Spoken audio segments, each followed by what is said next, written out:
I know it probably doesn't look it, and I probably handle it really well, but yeah, you guys make me nervous. So You make us nervous, Mike. I'm sorry I didn't come last week. I had something to do, but I've been thinking about what I want to say today, and I'm gonna start off with a story about a guy I know. He lived up in like North Dakota. It was real cold all the time. So you know, up there in North Dakota where it's cold all the time, they carry a coat around. Big old winter jacket, you know what I mean? Everywhere they go, they got their winter jacket. And we planned a trip to Florida. And for whatever reason, he brought his jacket to Florida, where it's warm outside. So he's in Florida at the airport, and he's got this big winter jacket on, you know, and he starts sweating. And he's uncomfortable. And he just looks out of place, you know, and he's got this big old winter jacket on, you know. And I want to use that as a metaphor because people that have a substance abuse disorder, we carry around and bring with us things that are out of season. We carry things that we don't need in our lives anymore. Come on, Mike. That guy should not have taken the winter jacket to Florida. Well, in our sobriety and in our recovery, we need to leave some of that. We need to learn to let some things go.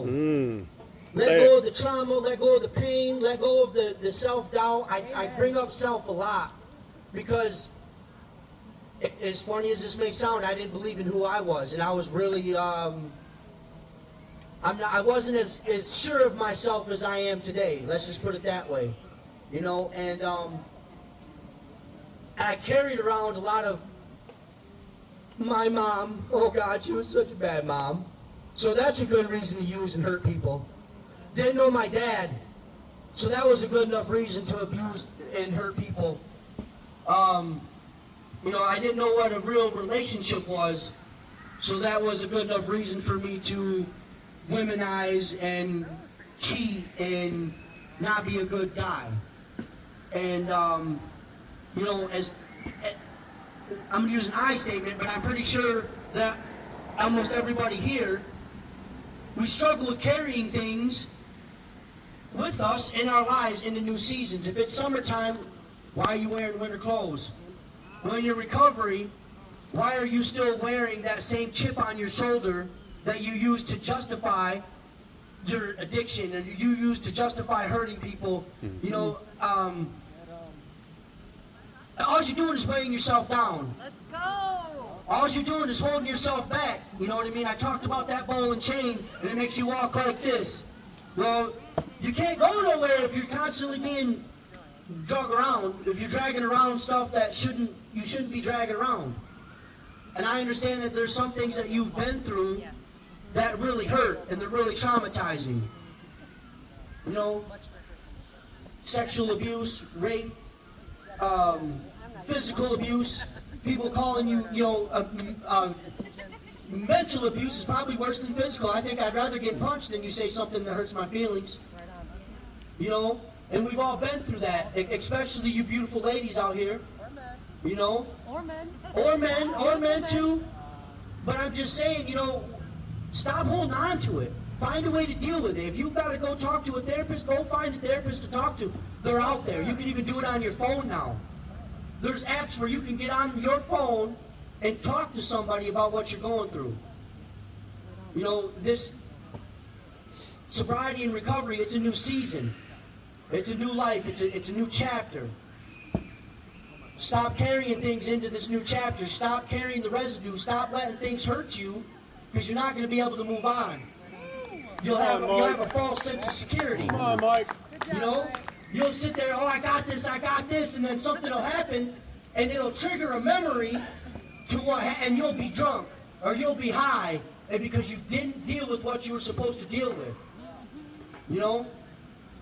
And when I heard that story about that guy taking that jacket to Florida, you know what I mean? He's carrying around something that made him sweaty, uncomfortable, and he stood out, you know, kind of looking like a bozo in the Florida airport with a big old winter jacket on, standing there waiting for his taxi to show up. Exactly, like us on drugs, we look like bozos. Always scratching and looking and paranoid and not trusting people. And especially, the biggest thing about that, we're not trusting people that we should trust. We're not putting our faith in the people that deserve to have their faith be put in. So, I'm going to end with that. I just want you guys to know that you're in a new season. You're in a new chapter of your lives. If you're clean and you're sober and you're doing what you got to do, find a way to let go of that extra baggage that you're carrying around. Look at yourself in the mirror. Be honest with yourself. And I know that's hard. Look at yourself in the mirror. Be honest with what you need to deal with and the things that you need to let go of. And the more you let go, the lighter your load's going to be, the more pep and step you're going to have, and the happier you're going to be, the happier your life is going to be. It all turns around. And a couple years ago, when I was in the midst of getting high, I've heard people say, being sober, it just gets better. Your life gets better, and you'll be happy.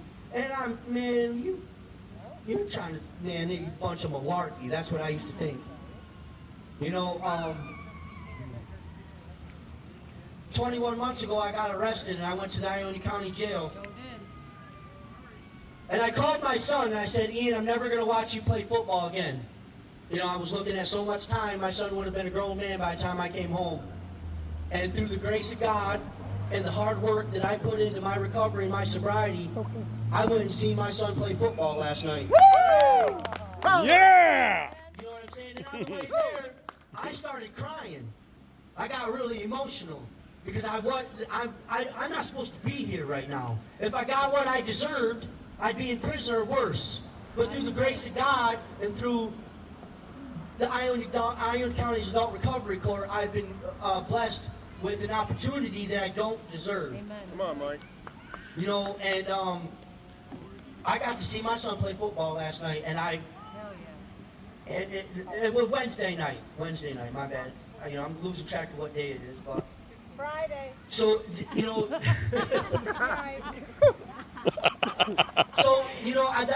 that's the 2 points I want to get across to you guys is let go of the excess baggage. You don't need to bring it to Florida with you. Florida being your recovery, Florida being your sobriety. Let it go. Because it's just going to hold you back. And two is to really embrace your recovery, embrace your sobriety, and your life will turn around. You will be happy. Right on. You can be happy without alcohol and drugs. And I really believed in my life that I couldn't have been high or not being sober and been happy. You couldn't have, and now I'm standing here in front of you today, and I'm 21 months clean off of crystal meth. And Woo! I'm happier than I've ever been in my life.